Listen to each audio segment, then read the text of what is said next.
Hello gang, this is Dr. Disco Knapp with Florida State University and Music Will, here to talk to you about the FLX4 controller. I'll be talking about all of the layout of the FLX4 controller while paying special attention to the controls that are appropriate for you DJ. Let's have a look. Alright, so the first thing you'll notice is there are two decks that are identical. You have the left deck and the right deck. I'll talk about these decks in just a moment, but let me walk you through the rest of it as well. We have this one section right here that is for your headphone mix. Then we have the main mixer section. Notice how the mixer section is divided into two halves. On the left side, we have the EQ knobs that are appropriate for the left deck, as well as the color effects knob for the left deck. We also have the volume fader for the left deck. And then notice how that is mirrored again right here with the EQ and the color effects in the volume fader. In the middle between those two, we have what is very typical of DJ controllers, where we have the crossfader, where you can take the volume on the left deck or take the volume on the right deck. Okay, now, next to that, we have the effects section.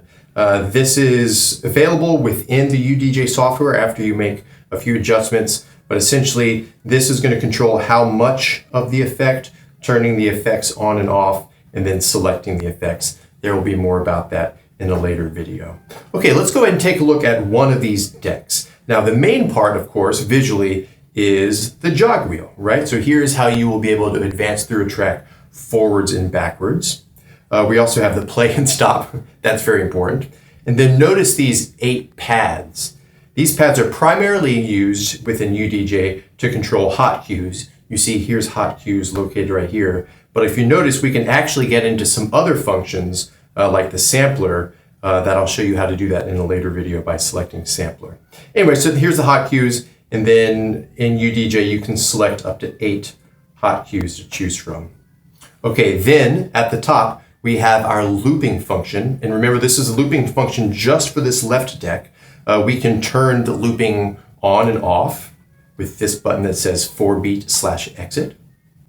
We can have the number of beats in the loop, or we can double the number of beats in the loop. Or we can set manual loop in and out points with these 2 buttons right here.